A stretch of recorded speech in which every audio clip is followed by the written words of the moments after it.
இலங்கையின் புவியியல் ரீதியாக முக்கியத்துவம் வாய்ந்த பிரதேசமாக மன்னார் தீவு பகுதி அமைய பெற்றுள்ளது. இந்த சிறிய நிலப்பரப்பு மாபெரும் போராட்டக்களமாக அண்மைய நாட்களில் மாறியிருந்தது.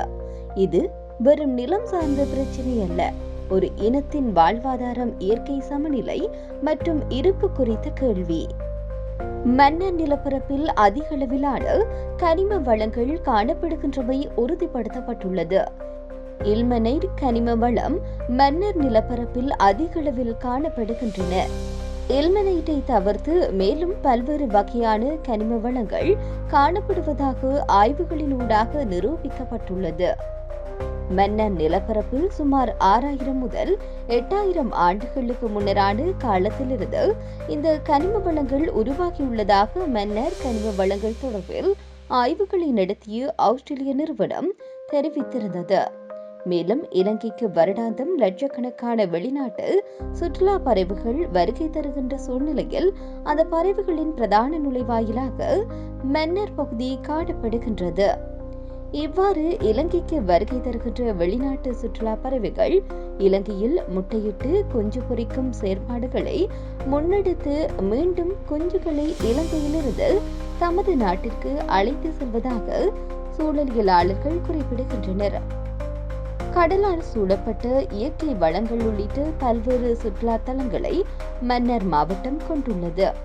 மன்னாரில் வலிசக்தி அமைச்சின் கீழ் 30 காற்றாலை மின் உற்பத்தி கோபுரங்கள் 2020ஆம் ஆண்டு ஆரம்பித்து வைக்கப்பட்டது.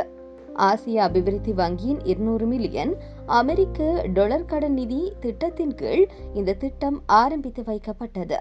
இந்த திட்டத்தின் ஊடாக ஆண்டொன்றிற்கு 400 மெகாவாட் மின்சாரம் உற்பத்தி செய்யப்படும் என எதிர்பார்க்கப்படுகின்றது. மன்னார் மக்களின் கோரிக்கை அபிவிருத்தியை தடுப்பது அல்ல, மாறாக அபிவிருத்தி என்ற போர்வையில் திணிக்கப்படும் அழிவை தடுப்பதுவே.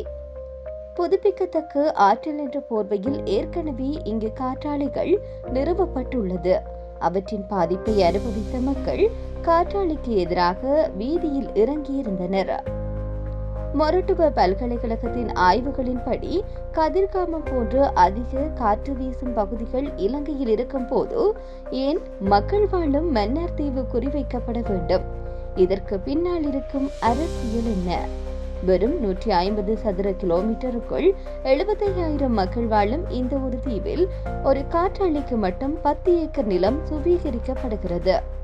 நிலத்தடியில் 75 அடி ஆழம் வரை தோண்டப்பட்டு டன் கணக்கில் கான்கிரீட் இடப்படுகின்றது. இதனால் நிலத்தடி நீரோட்டம் தடைப்பட்டு வடியாத வெள்ளத்தில் மிதக்கக்கூடிய சூழ்நிலையை ஏற்படுத்தி விடுகிறது. ஒருபுறம் காற்றாலைகள், மறுபுறம் கனிய மணல் அகழ்வு. இது மரத்தால் விழுந்தவனை மாடு மிதித்த கதையாக மாறி போயுள்ளது. கடலோர மீன்பிடி முற்றுமுழுதாக பாதிக்கப்பட்டிருக்கிறது. காற்றாலை மின் உற்பத்தியின் விளைவுகளை பார்க்கிற போது மன்னார் காற்றாலை மின் உற்பத்தி கோபுரங்களினால் தமது வாழ்வாதாரம் முழுமையாக பாதிக்கப்பட்டுள்ளதாக மன்னார் பகுதி மக்கள் குறிப்பிடுகின்றனர். ஒரு காற்றாலை அமைப்பதற்கு 3000 பாக்கெட் மண்ணை அகழ்கின்றனர். இவ்வாறு தோண்டி எடுக்கின்ற போது மண்ணை வெளியிடங்களுக்கு கொண்டு போகின்றனர். மேலும் குடியிருப்பு பாதிக்கப்படுகின்றது. தாழ்வுபாடி கிராமத்தில் 30 காற்றாலைகள் அமைக்கப்பட்டுள்ளது. புதிதாக 3 காற்றாலைகள் அமைக்கப்பட்டிருக்கிறது. காற்றாலை அமைப்பதற்கு வயர் கொண்டு போவதாக சொல்கின்றார்கள். இந்த வயர் புதைப்பதற்கு நிலத்தில் 25 அடி தோண்டி அந்த வயரை புதைத்து கான்கிரீட், மண் போன்றவற்றை போட்டு செல்கின்றனர். கரையோரத்தில் கான்கிரீட் போடுவதனால் மழைநீர் வெளியில் போகாது. காற்றாலை அமைக்கப்பட்டதன் பின்னர் கடல் மட்டத்தை விடவும் நிலமட்டம் தாழ்வாக இருக்கின்றமை எதிர்காலத்தில் பாரிய விளைவுகளை உண்டு பண்ணும்.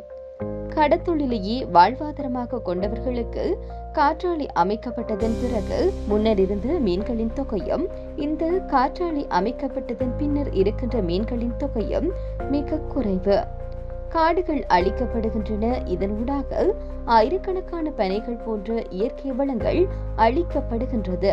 காற்றாலைகள் அமைக்கப்பட்ட பிறகு இந்த ஊருக்குள் தண்ணீர் தேங்கி நிற்கின்ற காலம் நீண்டு போய் மழை காலத்திற்கு பிறகு 2 அல்லது 3 மாதங்களுக்கு தண்ணீர் கிராமப்புறங்களில் 3-2 பகுதிகளில் தேங்கி நிற்கின்றது. இதனால் சுகாதார சீர்கேடுகள் ஏற்படுவதற்கான அபாயம் காணப்படுகின்றது.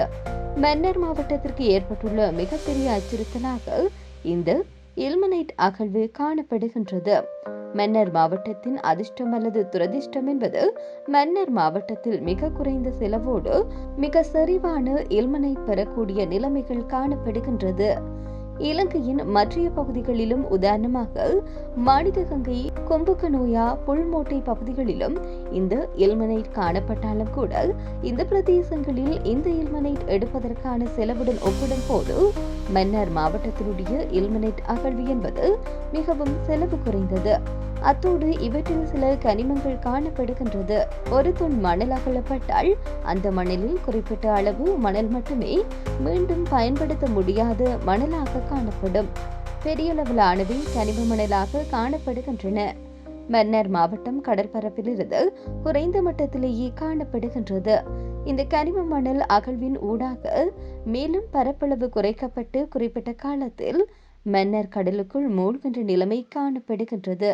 இல்மனைட் அகழ்வு ஆரம்பிக்கப்பட்டு 3-4 வருடங்களிலேயே மன்னார் மாவட்ட கடல் நீருக்குள் மூழ்கின்ற அபாயம் காணப்படுகின்றது என யாழ்ப்பாண பல்கலைக்கழகத்தின் புவியியல் துறை கலாநிதி நாகமுத்து பிரதீபராஜா ஊடகம் ஒன்றுக்கு தெரிவித்திருந்தார். மன்னார் மாவட்டத்தில் அகழப்படுகின்ற சிறிதளவிலான மணல் அகழ்வு கூட மன்னார் மாவட்டத்தின் நிலைமையை பெரிதும் பாதிக்கும் என புவியியல் ஆய்வாளர்கள் தெரிவித்துள்ளமை குறிப்பிடத்தக்கது. எப்படி இருப்பினும் அதிகார வர்க்கம் இதற்கு செவிசாய்க்கவில்லை என்றுதான் கூற வேண்டும். எமது நாட்டின் வளங்களை அந்நிய நாடுகளுக்கு விற்க மாட்டோம் என கூறி ஆட்சிக்கு வந்தவர்கள் என்று ஆட்சியை பிடித்தபின் அவர்களுடைய செயற்பாடும் கடந்த கால அரசாங்கம் போல் மாறிவிட்டது.